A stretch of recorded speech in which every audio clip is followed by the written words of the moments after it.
Bonjour à tous, je m'appelle Pablo et aujourd'hui, je vais parler de la philosophie de Descartes. Il est né le 31 mars 1596 et il est mort 104 ans plus tard. Descartes est un philosophe et mathématicien français et il est considéré comme un fondateur de la philosophie moderne. Il a écrit quelques œuvres, mais l'œuvre plus importante, c'est les discours de la méthode, qui a eu beaucoup de répercussions dans la philosophie et aussi dans les mathématiques. Selon Descartes, la philosophie est l'étude de la sagesse, c'est-à-dire toutes les sciences, comme la physique, la métaphysique, et la médecine et d'autres. Mais pour parler de sa philosophie, il faut distinguer les trois types d'idées qu'il a. Premièrement, il a les idées innées. Ces idées sont vraies et l'origine, c'est la raison. Par exemple, si je pense, donc j'existe. Et selon Descartes, je suis un être pensant.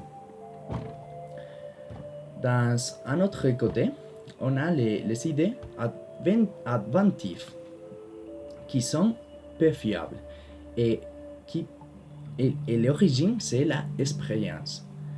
Par exemple, ce matin, j'ai chaud.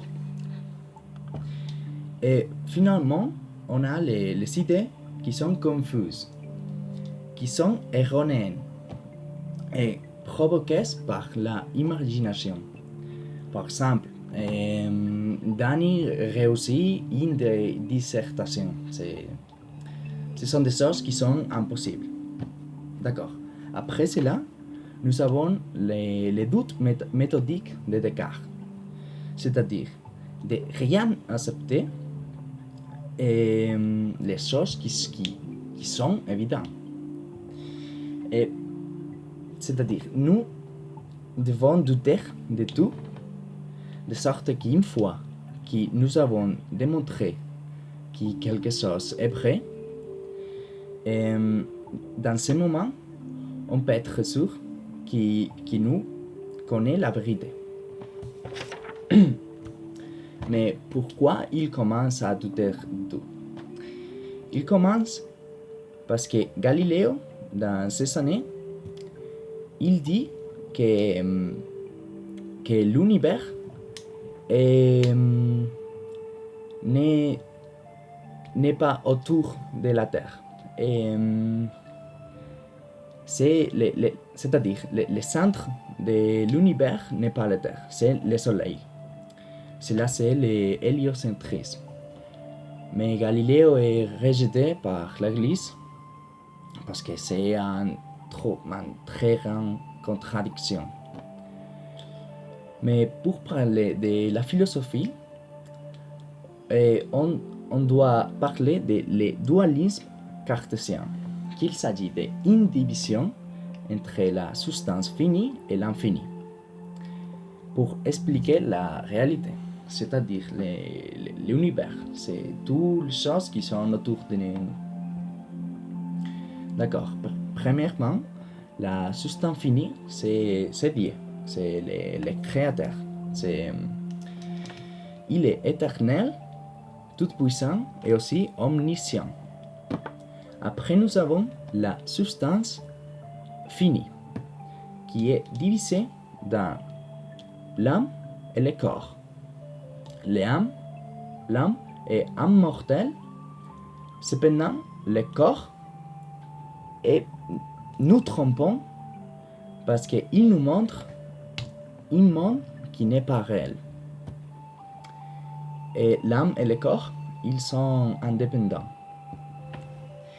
Mais comment est-ce que Descartes explique tout cela, le dualisme, les trois types d'idées, l'origine, la création de l'univers?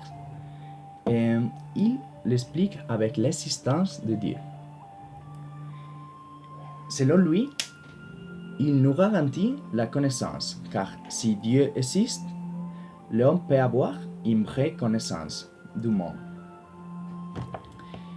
Et finalement, je vais parler des mathématiques, parce que selon Descartes, ils sont très importants, ils sont essentiels, comme Platon avait dit aussi. Et pourquoi ils sont très importants? C'est parce qu'il a une philosophie qui est déductive, c'est-à-dire, premièrement, il faut penser dans la géométrie, un triangle ou toute la géométrie ancienne. Et c'est ça, pour conclure, Descartes est un philosophe très important car il est le père du rationalisme. Et il a aussi influencé beaucoup des philosophes qui sont très importants, comme par exemple Spinoza. Et c'est ça, c'est la philosophie de Descartes. Au revoir.